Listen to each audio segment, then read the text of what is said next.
वक्रतुंड महाकाय सूर्यकोटि समप्रभ निर्विघ्नं कुरु देव सर्वकार्येषु सर्वदा।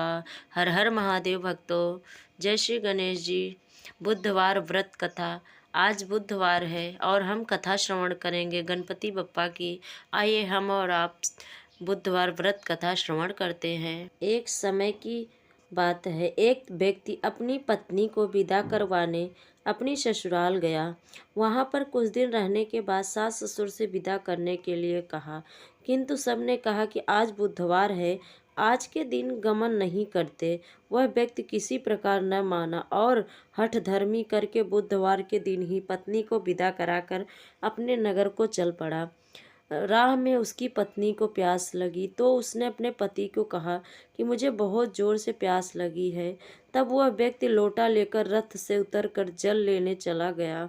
जैसे ही वह पत्नी के निकट आया तो यह देखकर आश्चर्य से चकित हो रहा था कि ठगी अपनी ही जैसी सूरत तथा वैसी ही वेशभूषा में वह व्यक्ति उसकी पत्नी के पास रथ में बैठा हुआ है।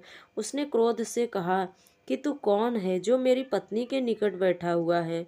दूसरा व्यक्ति बोला, यह मेरी पत्नी है, मैं अभी अभी ससुराल से विदा कराकर ला रहा हूँ। वे दोनों व्यक्ति परस्पर झगड़ा करने लगे। तभी राज्य के सिपाही आकर लोटे वाले व्यक्ति को पकड़ने लगे। स्त्री से पूछा, तुम्हारा असली पति कौन सा है? तब पत्नी शांत ही रही, क्योंकि दोनों एक जैसे ही थे। वह किसी अपने पति कैसे कहे। वह व्यक्ति ईश्वर से प्रार्थना करता हुआ बोला, हे परमेश्वर, यह क्या लीला है कि सच्चा झूठा बन रहा है।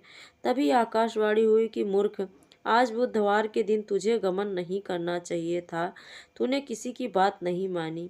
यह सब लीला बुद्धदेव भगवान की है। उस व्यक्ति ने बुद्धदेव भगवान से प्रार्थना की और वह अपनी स्त्री को और अपना भगवान से गलती के लिए क्षमा मांगी। तब बुद्धदेव जी अंतर ध्यान हो गए और वह अपनी स्त्री को लेकर घर आया तथा बुधवार का व्रत वे दोनों पति पत्नी नियम पूर्वक करने लगे। जो व्यक्ति इस कथा को श्रवण करता है तथा सुनता है, उसको बुधवार के दिन यात्रा करने में कोई दोष नहीं लगता। उसको सर्व प्रकार की सुखों की प्राप्ति होती है।